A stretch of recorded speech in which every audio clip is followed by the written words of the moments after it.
AP19 news. Vinukonda తహసీల్దార్ కార్యాలయంలో ఎన్నికల సిబ్బందితో సమీక్ష సమావేశం నిర్వహించారు.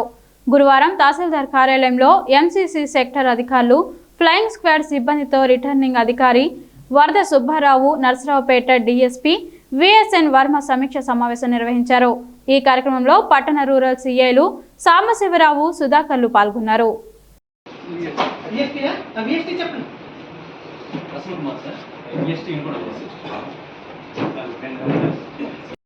మరోసారి ఎమ్మెల్యేగా తనకు అవకాశం కల్పించాలని నందిగామ వైసీపీ ఎమ్మెల్యే అభ్యర్థి మొండితోక జగన్మోహన్ రావు ప్రజలను కోరారు.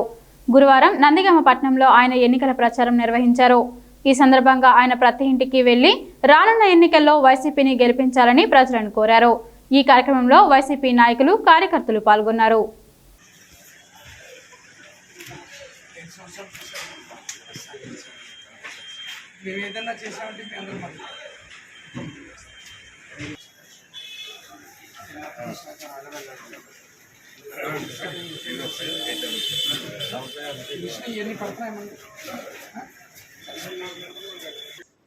సహకరిస్తే ఇంకా ముందుకెళ్తుంది. మళ్ళీ చెప్తుంది చాలా ముందుకెళ్తుంది.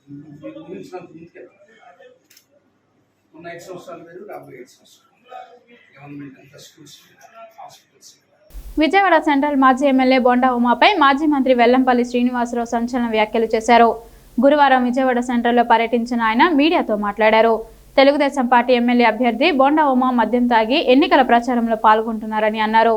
పగలు రాత్రి తేడా లేకుండా మద్యం తాగే వ్యక్తి పొరపాటున ఎమ్మెల్యేగా గెలిస్తే ప్రజలకు మేలు చేస్తారని వెల్లంపల్లి ప్రశ్నించారు. పొద్దున గంట, సాయంత్రం గంట, అది కూడా తాగేసి రావడం, కళ్ళు కనపడతాయని చెప్పి మళ్ళీ బ్లాక్ కళ్ళు పెట్టుకోవడం, అటువంటి వ్యక్తులు అవసరమా? చాలా మంది చెప్పారు ఇక్కడ, పగలు లేదు, రాత్రి లేదు, తాగేలేదు అని చెప్పారు. అటువంటి తాగేసే వ్యక్తి, అన్ని అవలక్షణాలు ఉన్న వ్యక్తి పొరపాటున ఎమ్మెల్యేగా గెలిస్తే ప్రజలకు మంచి చేస్తాడా? మైకంలో ఉంటాడు. అటువంటి మైకంలో ఉన్న వ్యక్తిని ఎన్నుకోబాకండి. నేను చెప్పే ఆశ్చర్యపడిన చూస్తే విజయవాడ తెలుగుదేశం పార్టీ సెంట్రల్ మాజీ ఎమ్మెల్యే అభ్యర్థి బొండా ఉమామహేశ్వరరావుపై విజయవాడ పార్లమెంటు సభ్యులు కేశినేని నాని తీవ్ర విమర్శలు చేశారు. నాని మాట్లాడుతూ, ఎమ్మెల్యేగా ఉన్నప్పుడు బొండా ఉమా ఒక అరాచక శక్తిలా, రౌడీ గుండాలా ప్రవర్తించారని అన్నారు.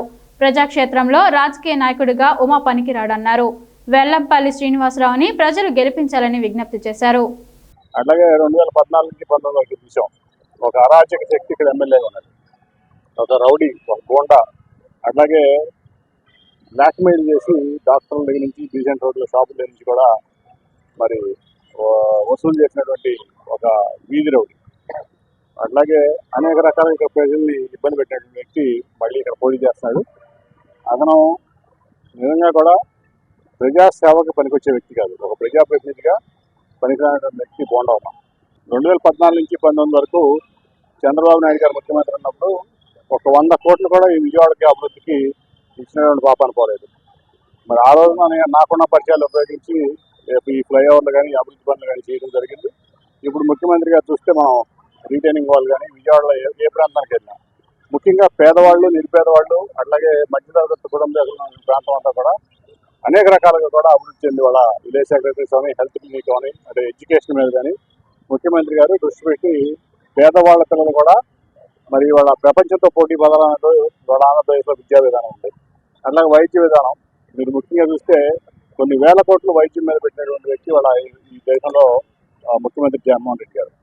బాపురపాడు మండలం రేమల జెడ్పీ హైస్కూల్లో మాక్ పోల్ విధానాన్ని విద్యార్థులకు గురువారం వివరించారు. పాఠశాలలో ఎస్పీలను ఎన్నుకోవడం కోసం ఓటు వేసే విధానాన్ని అవగాహన కల్పించారు. ఎంఈఓ సురేష్ కుమార్, సాంఘిక శాస్త్ర ఉపాధ్యాయులు దారపురెడ్డి భాస్కర్ రావులు విద్యార్థులతో ఓటు వేసే విధానాన్ని తెలుసుకునేలా చేశారు. విద్యార్థులు ఓట్లు వేసి ఎస్పీలను ఎన్నుకోవడం జరిగిందని తెలిపారు. ఓటుని సెన్సిటైజ్ చేసే విధంగా తల్లిదండ్రుల అవగాహనలో భాగంగా ఈ రోజున బాపులపాడు మండలం జిల్లా పరిషత్ ఉన్నత పాఠశాల రేమల్లె నందు స్కూల్ పీపుల్ లీడర్ ఎన్నికను మరి ఈ రోజున మనం ప్రారంభించడం జరుగుతుంది. మరి విద్యార్థులందరూ ఎంట్రీలో భాగంగా ఓటు వేయడానికి వరుస క్రమంలో ఉన్నారు.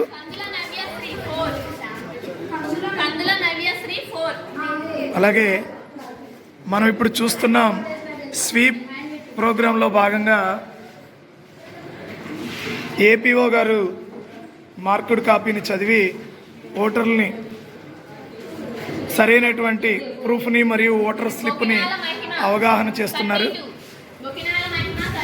మరి ఈ విషయాన్ని ఏజెంట్లు కూడా ధృవీకరిస్తున్నారు.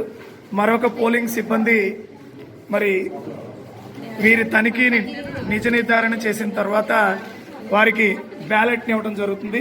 స్కూల్ పీపుల్ లీడర్లో భాగంగా మరి ఇక్కడ మన నలుగురు కంటెస్టింగ్ అభ్యర్థులు ఉన్నారు. మరి ఇక్కడ ప్రిసైడింగ్ ఆఫీసర్ పర్యవేక్షణలో మరి ఉపాధ్యాయుల సహకారంతో మరి బ్యాలెట్ బాక్స్ని ఇక్కడ ఏర్పాటు చేయడం జరిగింది. దీనిలో స్థానిక సాంఘిక శాస్త్ర ఉపాధ్యాయులు రవిబాబు గారు విద్యార్థులకు శిక్షణ ఇస్తున్నారు. ఈ కార్యక్రమానికి స్థానిక బాపులపాడు MUO2 బి సురేష్ కుమార్ గారు విచ్చేసి మరి విద్యార్థుల్ని ప్రోత్సహించడం జరుగుతుంది. విజయవాడలో రాజకీయాల్లో అన్ని అవకాశాలు ఇచ్చిన బోండా ఉమామహేశ్వరరావును నేడు విమర్శించే స్థాయికి టీడీపీ మాజీ కార్పొరేటర్లు మాట్లాడడం హాస్యాస్పదంగా ఉందని TDP floor leader Nelibandla Balaswamy అన్నారు. నేడు తన కార్యాలయంలో బాలస్వామి మీడియాతో మాట్లాడారు. తల్లిపాలు తాగి రొమ్ము గుద్దే పరిస్థితికి వచ్చారని విమర్శించారు.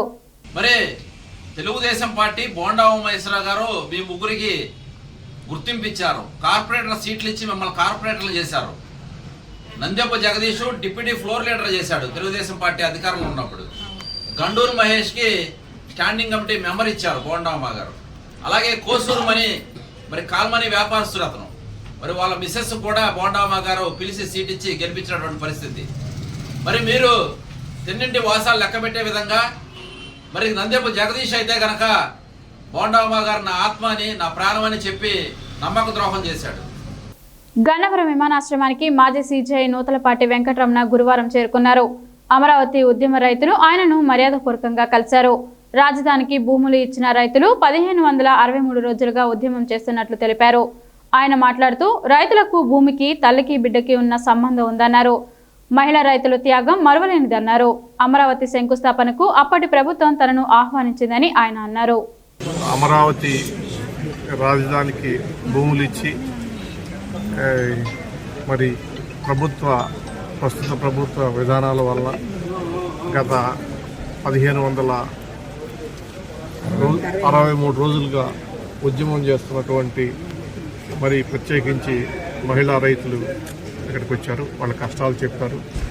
వాస్తవానికి వాళ్ళంతా కూడా ఎంతో త్యాగం చేశారు రాజధాని నిర్మాణం కోసం. నాకు బాగా గుర్తు, ఆ రోజు శంకుస్థాపన జరిగిన రోజు మరి నేను కూడా వచ్చాను. నన్ను కూడా ఉన్నటువంటి ప్రభుత్వం పిలిచింది. MRPS ఉద్యమం బలోపేతానికి అందరూ కృషి చేయాలని MRPS కొండపల్లి కమిటీ ఏకగ్రీవంగా గురువారం తీర్మానించింది. ABN పేటలో MRPS ముఖ్య కార్యకర్తల సమావేశం వాడివేడిగా సాగింది. ఈ సందర్భంగా నూతన కార్యవర్గాన్ని ఎన్నుకున్నట్లు కమిటీ ప్రకటించింది. ఈ సమావేశంలో రాష్ట్ర MRPS అధ్యక్షులు దాసరి సువర్ణరాజు ఆధ్వర్యంలో నిర్వహించారు. దళితుల పట్ల జరుగుతున్న అన్యాయం విషయంలో కానీ, రాష్ట్రంలో కానీ, మండలాల్లో కానీ, జిల్లాల్లో కానీ ఎక్కడైనా సరే దళితుల పట్ల, మాదిగల పట్ల అన్యాయం జరిగినప్పుడు ఈ కమిటీలో ఉన్న నాయకులు మొత్తం పూర్తిగా స్పందించి మరి బాధితుల పక్షాన నిలబడి మాదిగలకు న్యాయం జరిగే వరకు కూడా నిలబడాలని చెప్పి కూడా కమిటీలో ఉన్న ముఖ్య నాయకులకి, ఎన్నికైన నాయకులకు ఉద్దేశించి చెప్తున్నాం. అదేవిధంగా అక్షరం, అభివృద్ధి, ఆత్మగౌరవంతో మనం ఈ కార్యక్రమాన్ని ముందుకు నడపాలి. అదేవిధంగా ఎస్సీ వర్గీకరణ కోసం దాదాపుగా 30 ఏళ్ళు జరుగుతున్నా ఇంకా అన్ని రాజకీయ పార్టీలు మాదిగలు మోసం చేస్తూనే ఉన్నాయి. వర్గీకరణతో పాటు గ్రామీణ ప్రాంతాల్లో కూడా మాదిగవాడల్లో ఎన్నో సమస్యలు ఉన్నాయి.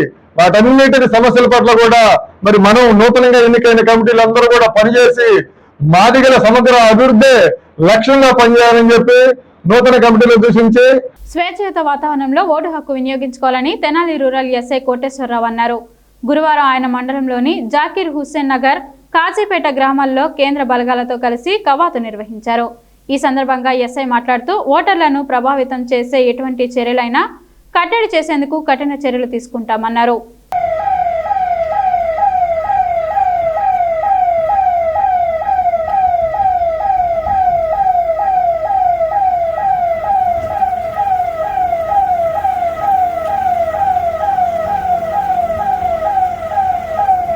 నిడుమూలులో గురువారం రోడ్డు ప్రమాదం జరిగింది. ఈ ప్రమాదంలో మండల పరిధిలోని చక్రధర్ కాలనీకి చెందిన చిలి వీరస్వామి అక్కడికక్కడే మృతి చెందాడు. గమనించిన స్థానికులు వెంటనే పోలీసులకు సమాచారం అందించారు. నిడదవోలు నుంచి తిరిగి గూడూరు ఆసుపత్రికి వెళ్తుండగా ఈ కారు రోడ్డు ప్రమాదం జరిగినట్లు స్థానికులు చెప్తున్నారు. ఘటనపై పోలీసులు కేసు నమోదు చేసి దర్యాప్తు చేస్తున్నారు.